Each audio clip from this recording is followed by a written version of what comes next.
Hi, welcome to our studio chats. Today we are talking about myth busting. This is a topic that we could do probably once a year because there are so many myths out there, but today we're just going to go over some of the common myths for specifically surface pattern design. These are from our experience, myths that are out there that just are not true.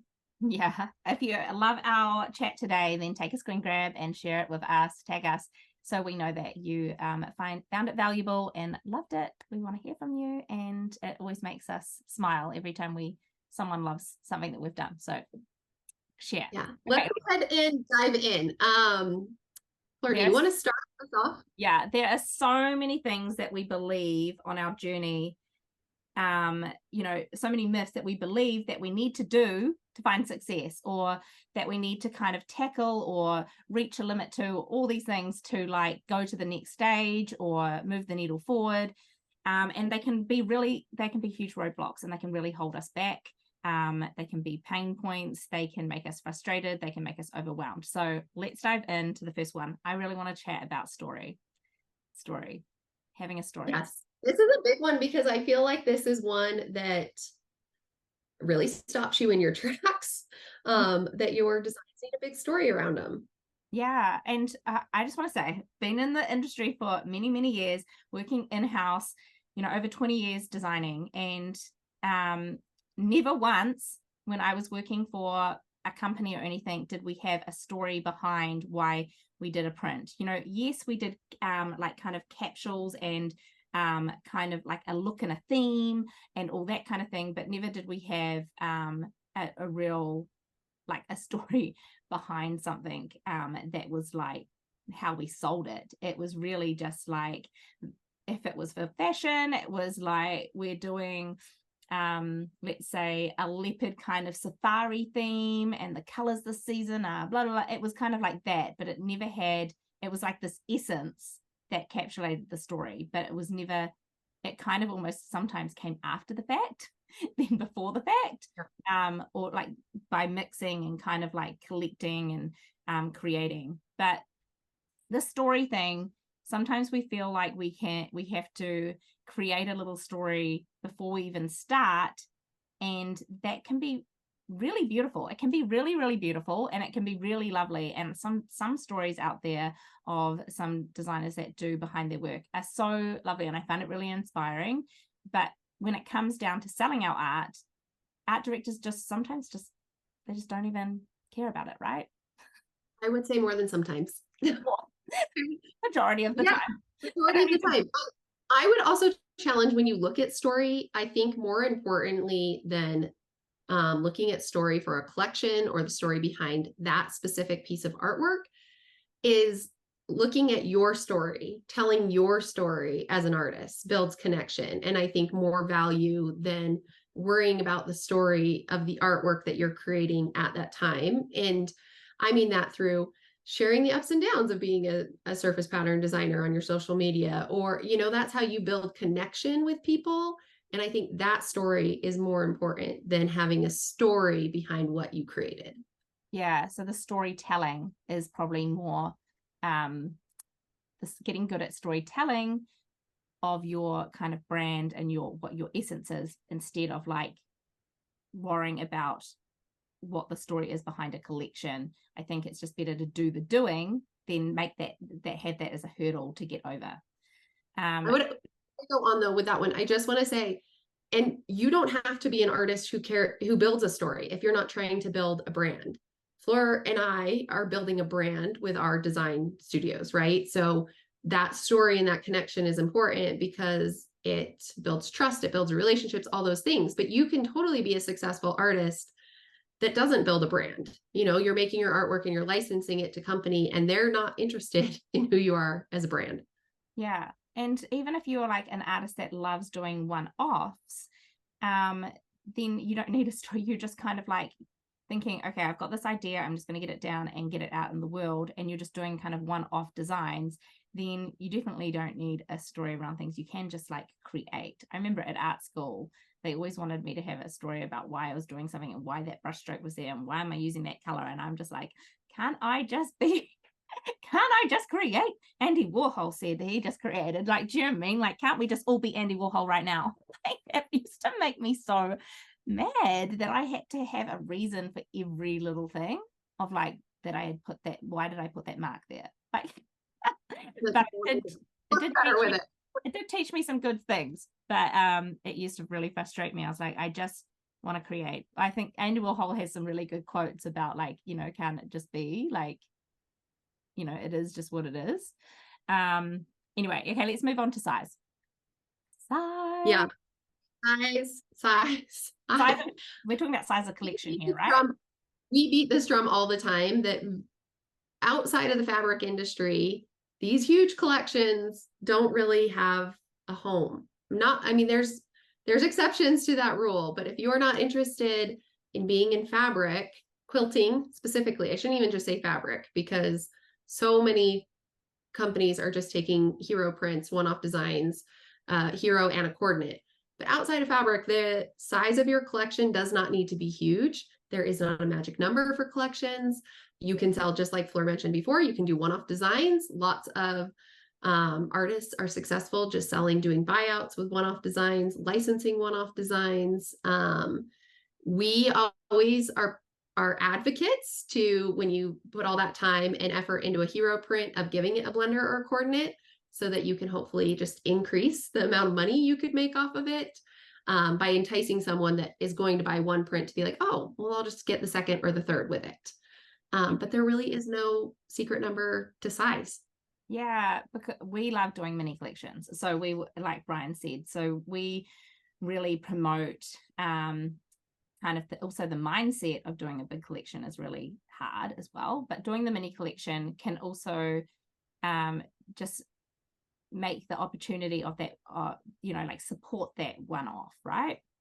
And also we that's how we design in our creative brief set month each month, and it makes our portfolio well-rounded, and we can kind of like add another design to our portfolio that's on that topic and that theme. The size, I'd like to say that I feel like we're even in fabric that we can still do these kind of mini collections, like a mini collection, kind of 3 to 6 designs instead of like 12 to 14 for like a traditional fabric company. It just feels like things just get watered down. So size, you do not need huge collections to be a successful artist. You just don't need it. Yes. Okay. One. What shall we do? Inspiration? You're quite good at talking about this one. I think that there's this myth that create what is currently inspiring you, that you can just build your career off of waiting for inspiration to hit you. And well, obviously, we all love to create when we're inspired by something, without a doubt. Like, who doesn't want to just only create when you're feeling super inspired? But that is not the only way to create. There are lots of times as a working artist that you're creating because you have a deadline, or because you need to continually be putting out new work, or filling your portfolio. And so don't feel like I'm not inspired right now, I can't create.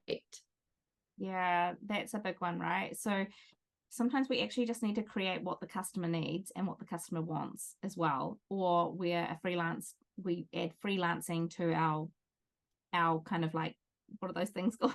All the funnels, the income funnels and stuff, income streams. And sometimes we're just designing stuff we don't really like and we wouldn't really put in our portfolio. But that's okay. That's okay too. So I love designing just what I wanted to design. That's why I own my own brand. But I also have this huge portion of that I'm designing for a target market and a target kind of niche. And I know exactly what they need. And so I have to like, to make more money, I need to like lean into that.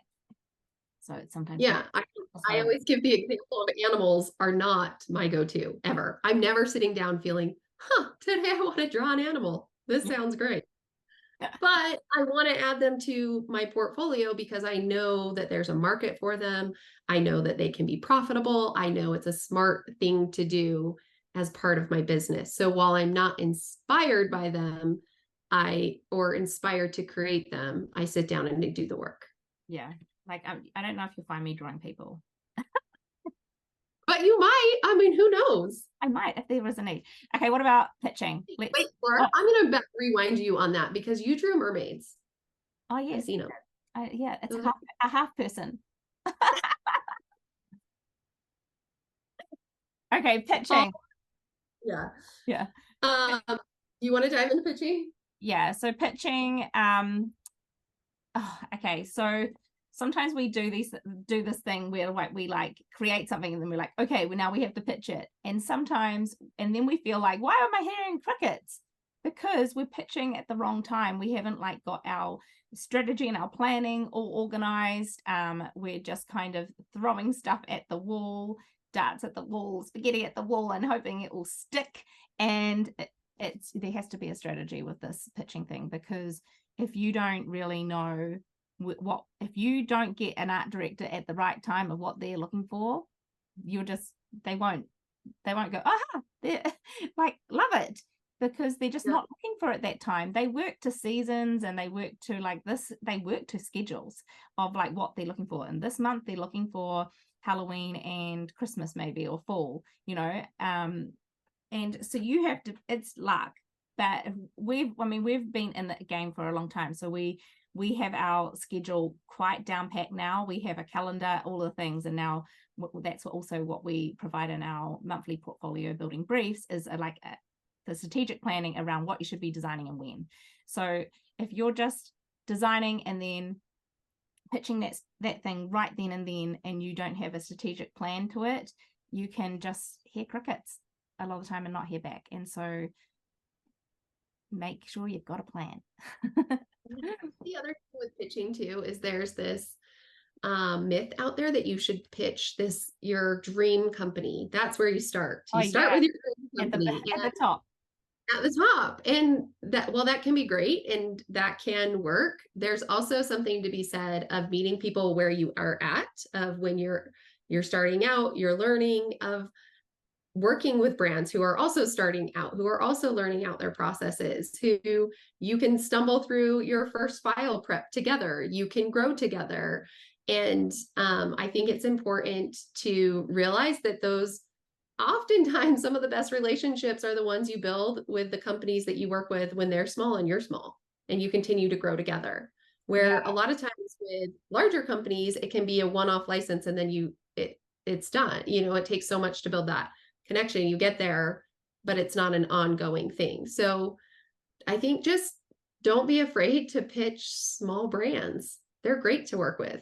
Yeah, I love working with small brands. They're really intimate, and I don't know, it's easy to kind of, I love it. I love it.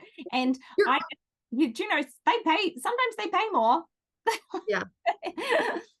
And you're also typically working with the owner, which is fantastic. Yeah. The other one last thing before we move on to pitching, because then we'll move on, because otherwise we get long-winded. But pitching is, don't give up. When you don't hear something back, it can feel defeating, but you've got to just keep showing up. Consistency. We always say this, but even if you're not hearing back and you feel like you're a fit for that company, it's like exactly what Fleur said, of pitching the right thing at the right time. Maybe you sent them mermaids and they were looking for Santa, and they're busy people. They don't have the time to write back and say, oh, actually, I'm looking for Santa. Can you send that? So just keep sending your artwork and try to be mindful and pay attention to what they might possibly be looking for. But don't give up after that first, second, third, sixth pitch until somebody says, please stop emailing me. Keep sending them new relevant work. Okay, let's move on. Quantity. And this, we're kind of talking about maybe kind of more your portfolio, of like how much work you need in your portfolio, because this is a huge thing, kind of like, or how much work you might need to do before you start pitching, or like that kind of thing. Which one should we tackle first? How much work you might need to do. Yeah, I think, because if you're like a new designer and you feel like you're just like you're trying to find skill, that you're trying to kind of like learn how to draw and all of that kind of thing, learn how to even create patterns, all of the thing, then you do need to do a lot of work. You do need to do a lot of work. This is hard. This takes a lot of work. We have to regularly do work all the time. We regularly create work all the time. And so to only get better and to like flex those muscles and to grow, to develop, to find our voice, all of those things, we have to do the work. We have to. We can't think that that's going to come without doing the work. So you have to do a lot of work to get there. But there is a kind of a myth of like that you need a certain amount done. And I just feel like there isn't a number there. It's just the individual.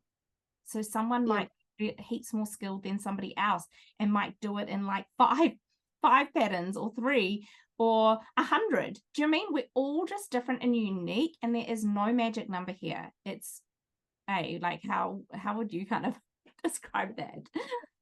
I think you're hitting the nail on the head. Is somebody can get licensed with 10 really strong pieces in their portfolio. Another person could have 500 pieces in their portfolio, but they're all watered down, or they're not showstopper, they're not attention grabbing, and they might not be getting licensed. I think that would be my advice to when you're starting out or you're trying to get licensed, instead of looking at quantity, is really looking at strength of your portfolio and saying, if I'm taking a step back and when I scroll through my portfolio, is anything stopping me in my scroll? And I think that goes back to designing in mini collections really lets you build a tighter portfolio faster, instead of having, I created one 12-piece collection. Well, when I'm an art director and I'm looking through that, unless I'm looking for quilting fabric, I may be going to see 2 or 3 hero patterns in that 12-piece collection. And then I'm going to see a bunch of blenders and stripes and coordinates and things like that. Where when you have a mini collection, you're really showcasing your skills and showcasing a variety of motifs, patterns, all sorts of things. So you could have, rather than a 12-piece collection, you'd have 3 mini collections in there that would arguably could be stronger than one big, large collection. Yeah, I like that. Kind of like you could actually do a larger collection, but break it up and like advertise it as like stronger, like little pieces, because they actually just look better on a page, like less. And I truly think that it's strength over quantity. So flip that around when you're looking at your portfolio and say, how strong is my portfolio? Not how full is my portfolio. Yeah, and not like that. There's not some perfect number that you have to get to like feel ready. You might be ready right now. You might actually, or you might need to do a little bit more development or maybe you need to do a little bit more work on your color coordinations and getting kind of that right. Maybe the way that you're using color isn't quite right, and it's just tweaking those things and then practicing those things, and then maybe you'll be ready. So there's no magic number. I think it's all on the individual and also the experience that you come with and all of these things when you dive into this area of work. Okay, what about portfolio? Do you need a portfolio or not? Like, I talk about this all the time, and I'm kind of like sit in the middle. I'm like, sometimes I just think that you just don't need a portfolio. Like, you could actually pitch with sell sheets or like a library of work, like just a vault of work.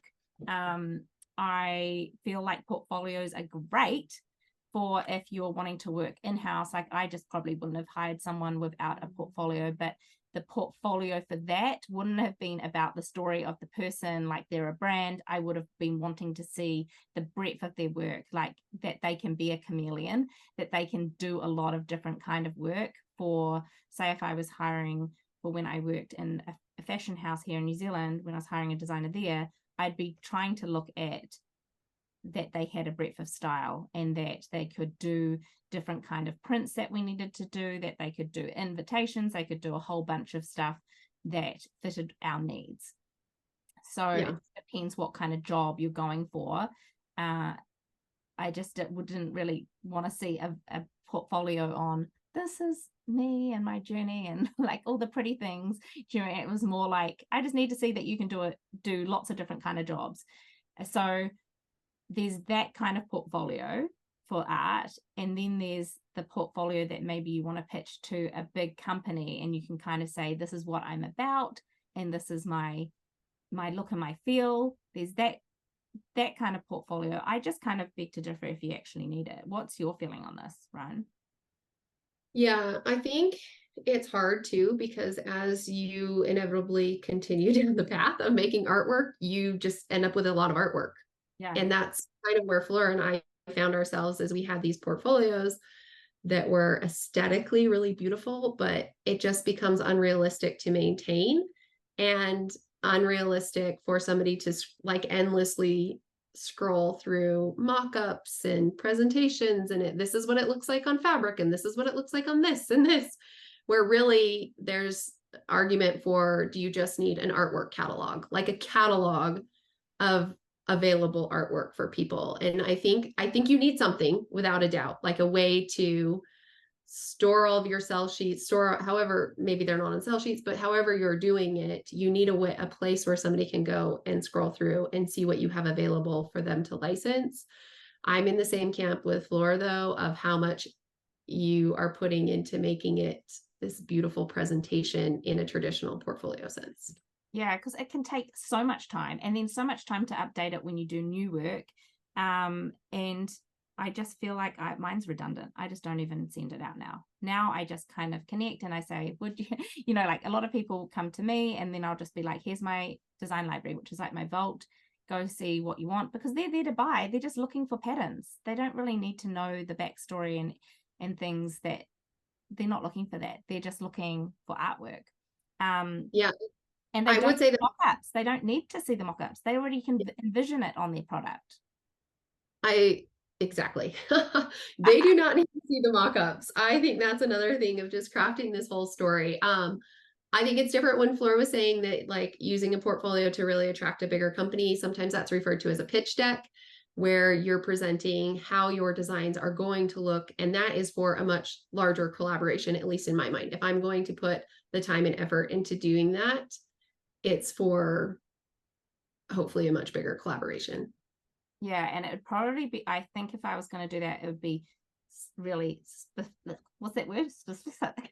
I can't even say it, for that company. And I would create it just for that company. But right now, I feel like I can move faster with just sell sheets and just sending like, hey, do you like this? And trying to just like get a hook, instead of someone sitting down and going through a 30-page, 40-page portfolio.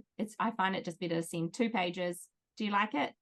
Here's my Instagram, go check it out. I kind of look at my Instagram almost like a mini portfolio. A lot of the time when I was hiring creatives in my career, I would just check that out. If they had a creative page, I would go check that out. And that is a really good key to see what people are doing as well. Like, so keep those Instagram and keep sharing your work there, because people find you through there as well. You might find that you don't end up needing to pitch as much, because people will just find you naturally through your spin and whatnot. Say that to people all the time, even if you feel like you're posting on your Instagram and nobody's responding or nobody cares the caption you wrote or anything. Just shift that mindset into, this is not for likes, this is not for engagement, this is for when I do pitch and somebody's like, oh, who is Ryan? Like, they're going to come to my Instagram page and they're going to see who I am. And treat it like that, rather than having all of this ego stuff attached to it when you're posting. Yeah, I love that. Okay, let's talk about style. Style. Okay, so this is like, do we need an art style? And we just want to say sometimes, like, no, because, well, yes and no, but you will always feel like you have never, like, that you're still trying to find it. It's a never-ending journey. It is never going to be like an aha moment. I've just found my style. It just got really dark here. It was so sunny. Did you see that? Like, it just got dark here, and now it's raining. That's Auckland for you. But this style thing, I feel like people get hooked up on this, and it's a myth that we need to bust. You just need to do the work. You will find your voice, and you will find the joy in it. And there's no destination that you have to get here. There's no destination. It's just a journey, and it's an ongoing journey forever and ever and ever. And we will morph and we will change. and other people will recognize a style in us before we will ever notice it. Yeah. I could not agree more. When I started out, I was doing a product-based business. My style was completely different and it sold. I sold tons of products with that style on it. And my style has evolved and changed. And I'm still selling products and designs. And like, I'm not selling products, I should say. Other people are selling products with my design on it, but it, like, you don't have to have your signature style to sell something. Does that make sense? Like, where you start in your journey doesn't mean that's less marketable than you're going to get 10 years down the road when you discover this style that people talk about. It's everything along the way can be marketable artwork. And I think as creatives, we want to evolve naturally, right? And I think a lot of times when people think about style, it can really put you in a box and be hard to lean into your creativity if you think, well, this is my style. I can't, that's it. I can't go play in gouache because I don't do that. I do vector artwork. Yeah. I can't go play with line work because I don't do that. That's me right now, playing with gouache, but I normally do vector.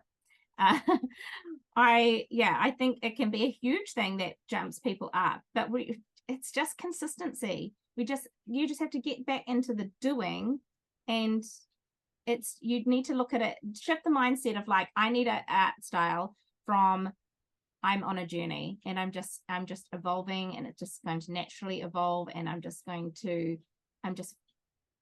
forever finding my voice. I'm forever going to change. If we were just all the same forever and ever and ever, that would be a bit boring, wouldn't it? So, well, and I think you find success by leaning into what you're excited about, because you're naturally, like, if Fleur's excited about gouache right now and she leans into that, she's naturally going to want to create more, which will move her forward. Do you know what I mean? And like the same, like if I'm really into illustration right now and I'm naturally leaning into that, and fun opportunities have come from that because I'm excited about it rather than just sticking with what I've always done. Does that make sense? So I think this idea of signature style can be really dangerous to our growth. It can be really stifling. yeah. Okay, we've got one more for you. There are heaps more myth busting things, but we just got one more. We could talk about this all day, but let's do vector versus raster. Last one. You can do either. You can do either. Everyone, you do not need to work as a vector artist. I would say, like, yeah, I don't know what else to say on that, but that is like completely untrue. So many people So many people think you have to work in vector to be successful or to work with certain companies and that, but you don't. So even the fabric industry, it can be raster. Like all my print on demand companies that I work with are all raster. I worked 20 years in the fashion and textile industry. A lot of it was raster. And if they needed it vector, the factory, the supplier they would just do the work and make it vector for me. Like that's what they did. I just didn't even need to touch it. They would turn it into screens. They would do their magic and change it. But sometimes we can let this hook us up because we think, oh, we need to learn Illustrator, can't do raster, or I can't create in Procreate or anything like that. But if your style is watercolor, then why try to force it into vector? Just do watercolor. Just make it beautiful and raster. Just do the raster and lean into that, and you will find success there.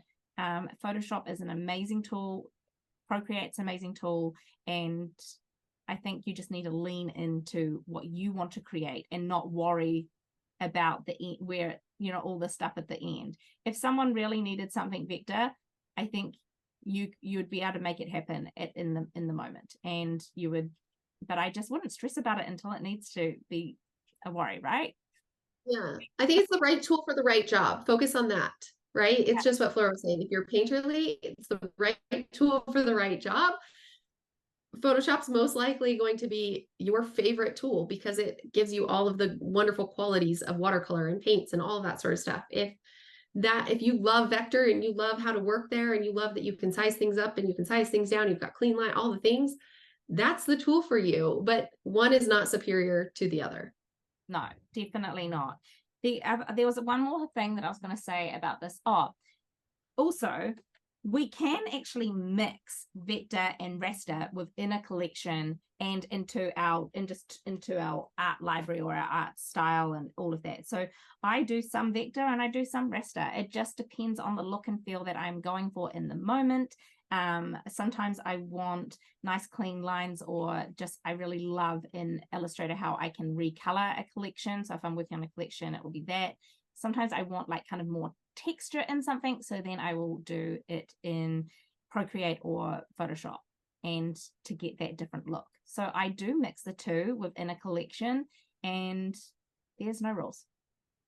I think too, I just want to touch on that. If you're feeling hesitant, or I think a lot of times when we have this worry about, should I pick raster? Like, what if somebody asks for that? It's the more knowledgeable you become about the program that you're using, the more confident you are using that. Does that make sense? It kind of starts to eliminate that fear of, if I deliver files, will I be able to know how to deliver those files and that stuff? So if you're feeling resistance or fear towards, I'm a watercolor artist, but I feel like I need to do it in Illustrator, maybe that's not actually the answer. You just need to spend the time to understand Photoshop better. I hope that some of these, like popping the myth for you guys today, will help you kind of like just get back into the doing and stop having this as a roadblock on your journey, because we can find success if we get just past all these things and get going on it. Stop letting these things hold you back. So if you enjoy, there are no rules. There are no rules. There's no rules. Yeah. So if you enjoyed our conversation today, don't forget to take a screen grab and share it with us. We'd love to know that you enjoyed it. All right. Thanks so much, everyone.